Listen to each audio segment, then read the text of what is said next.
Hello, welcome back to my channel and welcome to another reading vlog where I'm gonna be reading Persepolis Rising. So Persepolis Rising is book 7 in the Expanse series, which is a science fiction series, and this whole series, this whole story, or at least the beginning of it, is set in our solar system but many years in the future. And a lot of the planets have been colonized. There are humans living on them, and there is also a kind of biological threat, and some new doors have opened to other planets, to other planetary systems, and I absolutely love this series. And so in this video I'm going to be reading book 7 and also the novella after it, so book 7.5, which is called Auberon, and there are definitely spoilers in this reading vlog, and let's get into it.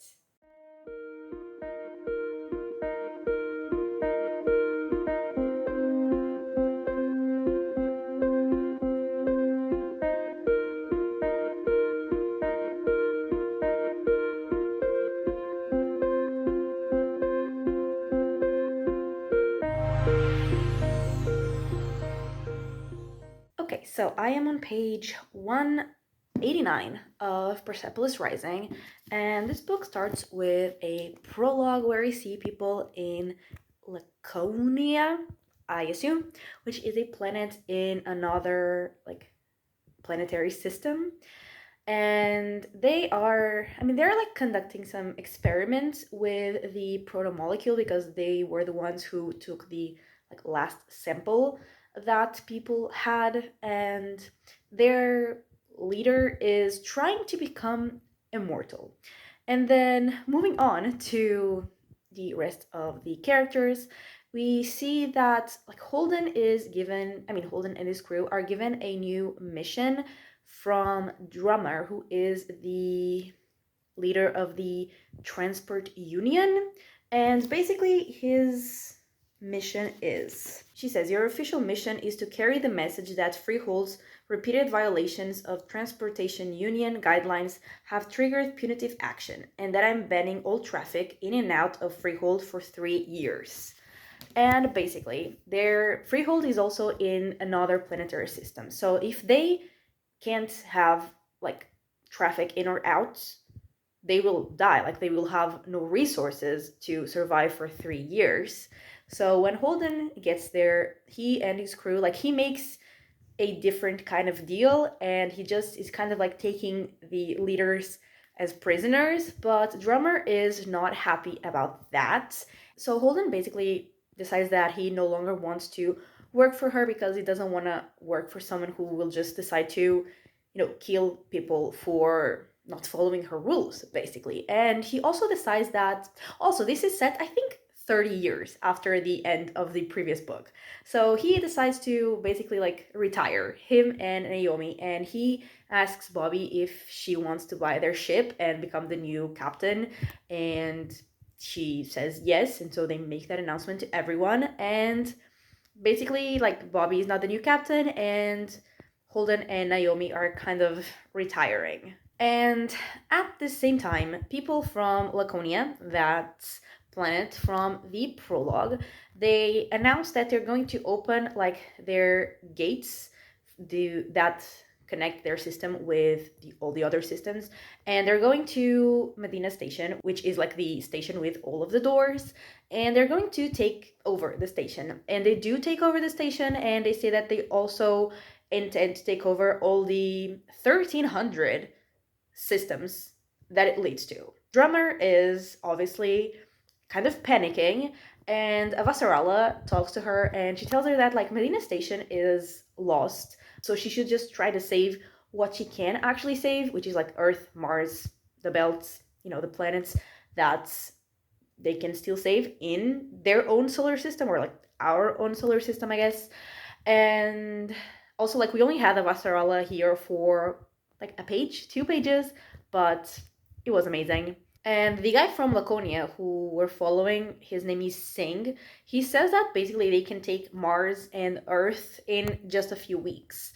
And they also take Bobby's ship, and Holden basically decides to kind of come out of retirement. He was in retirement for like 5 seconds because he can't just, see something like this happen and not interfere. So they're coming out of retirement and he's trying to find his people. And that is pretty much where I'm at.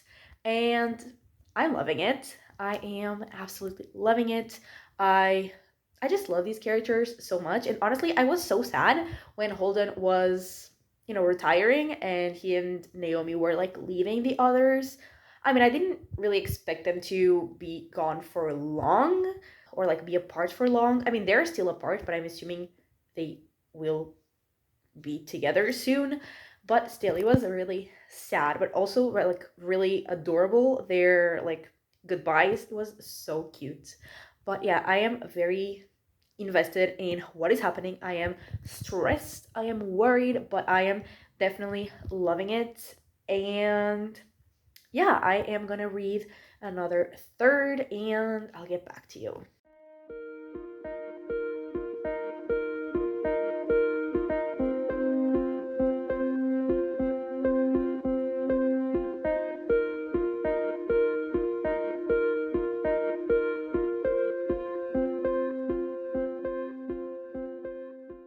Okay, so I made it to page 368, which is this much in, which is around two-thirds.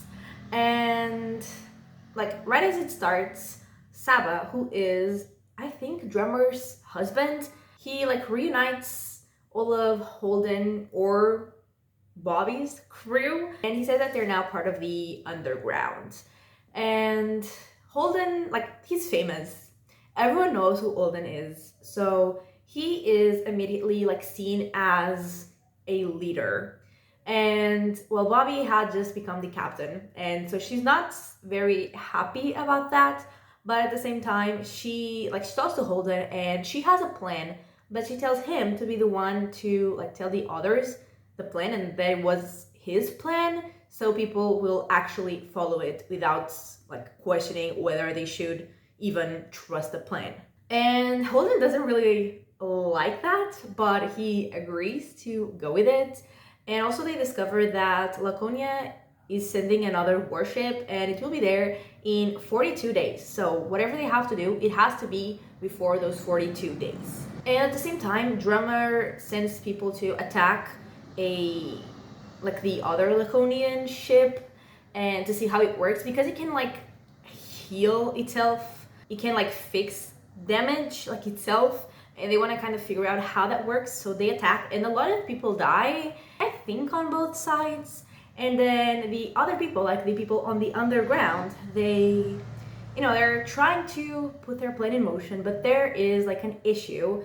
And so Holden, like, he lets himself be caught so the others can do what they need to do. And what they need to do is basically like blow up the oxygen tanks. So that's what happens. That's their plan so far. And then the Laconian guy, Singh, he sees something. And I'm just gonna read it because it's a lot. And also the book definitely explains it better than I would. The object, there really wasn't any other word to describe it, was a floating sphere of light and darkness, hovering about 3 feet off the deck, in a corridor of the heart of the tempest. Just looking at the recording of it on the monitor's small screen made his head hurt. Someone passed a length of pipe through it and back again on the recording. The pipe did not seem to interact with the object at all. And in fact, Singh had the sense that he saw both the pipe and the object at the same time, with equal clarity, even when that should be impossible. It made his head hurt even worse.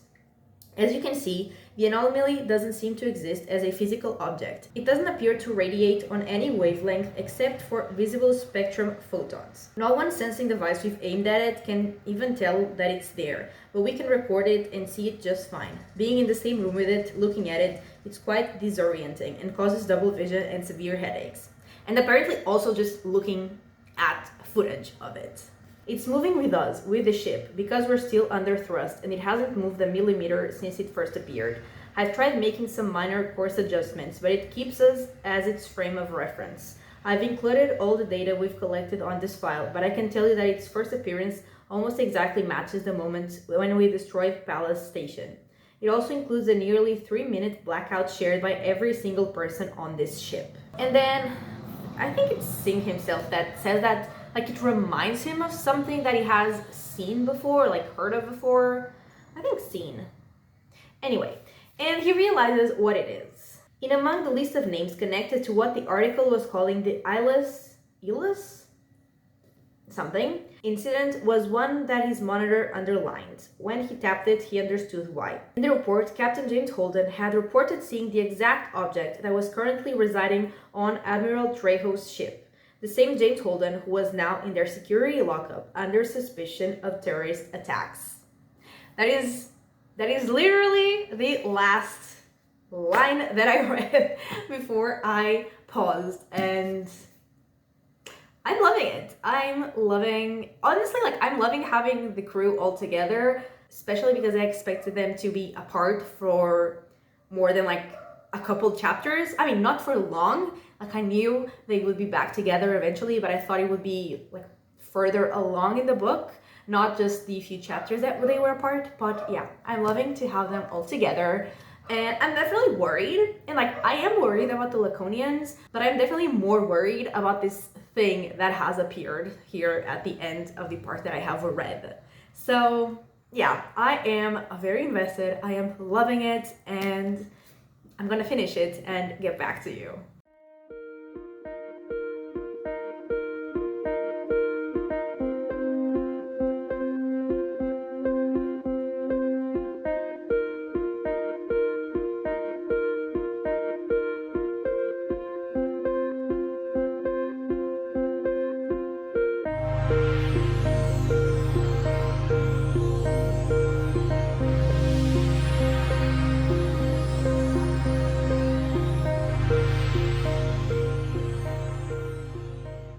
Okay, so I have finished the book, and Singh finally talks to Holden to ask about that weird thing that showed up.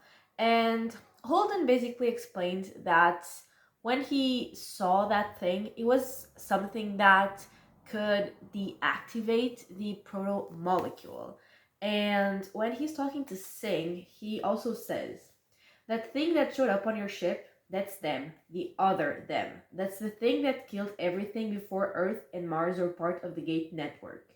Whatever built the gates and the protomolecule and all these ruins we're living in, they were wiped out. And the thing that wiped them out just took a shot at you. So that is very exciting. I mean, not for them, probably, but for me, as a reader of the story, that is very exciting. And then the rest of the crew, they're moving on with their plan, and they're helping people like evacuate and escape and run away. And at the same time, Drummer, like, she talks to the people from Laconia, and she agrees to stop fighting them to basically prevent people's deaths. So they're like, doing their thing, their plan. And Naomi and Clarissa are doing their part of the plan, and they are found, they are caught, and they decide to fight. And Clarissa, like, she's been really sick because she has like some modifications in her body that make her like stronger, faster, better, basically, but it's also kind of poisoning her. But she decides to just use it one last time, and she kills the people that have caught them, but she also dies. And then Singh, like the guy from Laconia, he is wanting to just kill anyone that he thinks might be possibly working with the enemy. And so he wants to make an example out of people. But then another guy tells him that he has orders from like their leader that he should make an example out of Singh. And he says, if you kill an insurgent, you're the enemy of all their friends, all their family, and then there's an expectation, precedent, enemies for generations, forever. If you kill one of your own, even the highest among your own, to protect someone powerless, they remember that too. It sows gratitude, it sows trust. Generations from now, your sacrifice will lead to the peace, prosperity, and fellow feeling among all humanity. We see that the crew, they are living out in Freehold, which is that planet, like from the beginning of the book, the ones that Holden was sent to like cut off for 3 years, but he decided not to. So the crew is hiding there and trying to, make a new plan and try to figure out how to fight back against Laconia and how to save Holden, basically. And then the very last thing that happens at the epilogue is the leader of Laconia talking to Holden. And he tells Holden, "You have seen things no one else has ever seen. You know things I need to know, and you might not even be aware of the significance of some of it. Dr. Cortazar has been trying to find that. Help him, work with me." And Holden asks, "To do what?" And he says, "To take the shards of the proto-molecule's broken sword and reforge it, to bring humanity into a single community that is functional and strong, and prepare us." And Holden asks, "Prepare us for what? To poke ghosts with a sharp stick?" And the other guy says, "No, Captain Holden, no sticks. When you fight gods, you storm heaven." And that is literally the last sentence of the book. So let's go into my final thoughts. So starting off with the characters, as usual, I love the characters of this series. They're amazing, and the found family of the crew in the series is absolutely incredible. And even Clarissa, who at first, in like the first book she appeared, I didn't like her. And I mean, she was like the enemy, but then after she became part of the crew, I didn't hate her, but I also didn't really like her. But like after she died, I realized that actually I was sad, and I guess that I did care about her. And also I really like the little bits that we got from Vassarala because she continues to be an absolute icon. And I'm very sad that it ended with Holden separated from the rest of them. And I forgot to mention that like he was being taken to Laconia. When he talked to that Laconia guy, it was because he was being taken to Laconia. So yeah, that has definitely made me sad. And in terms of the plot and the pacing, I definitely really enjoyed it. And I was definitely very invested. But I feel like I wanted something more. I'm not exactly sure what, but maybe like more of the proto-molecule, because I got very excited when we got that information about the thing that destroyed the proto-molecule, like the civilization that created the proto-molecule. I was very excited, and I know that is coming in the next books, but like I want it now, you know what I mean? And also I think I expected a more explosive ending, because that is what I have come to expect from the series. And it's not that I disliked the ending, I liked it, but I just was expecting something more intense, more action-packed. But yeah, I still obviously really enjoyed it, and I'm giving it 4 stars. And now to the novella, which is called Auberon. I guess that's how you say it, I might be wrong.